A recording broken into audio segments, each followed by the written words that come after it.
এই যে আন্দোলন সংগ্রামের সফলতা এসেছে, এটা এই 2 মাসের জন্য নয়।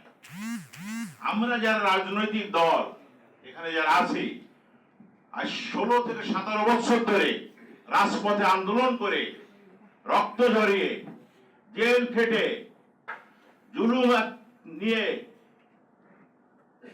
তার ফসল সাথে ছাত্র জনতার এই আন্দোলনের ফসল হচ্ছে এই সরকার।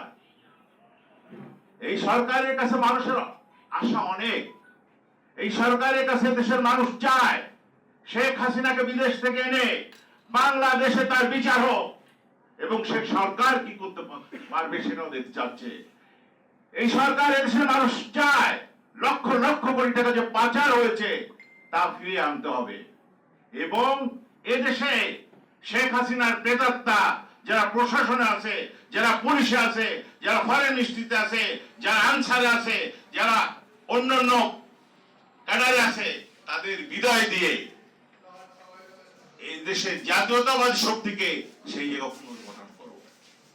আমরা এই সরকারের কাছে এখনই নির্বাচন দাবি করছি না, তাকে সময় দিতে চাই, কিন্তু এই সময়টা যেন অক্লান্ত না হয়।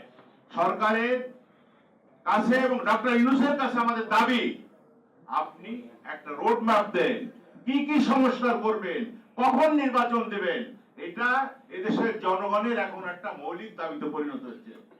আমরা চাই না যে আরেক অন-11 এর মতন এই সরকার করুক, তাতে জনপ্রিয়তা এই সরকারেরই চলে যাবে।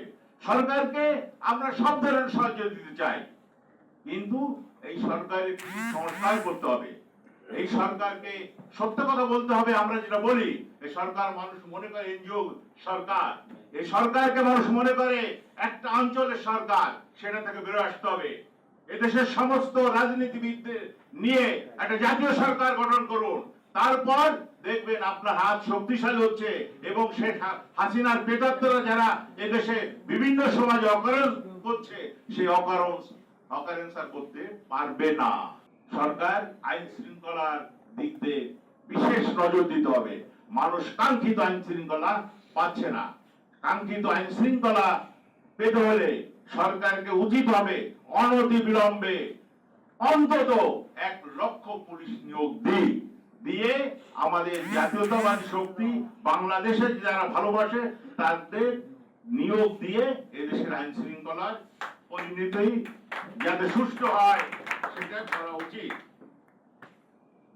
বাংলাদেশে একটা গভর্নর আছেন, তিনি বারবার বাংলা একবার বললেন, গভর্নর যদি বলে 10টা ব্যাংক তৈরি হয়ে গেছে, সেই ব্যাংক থাকে?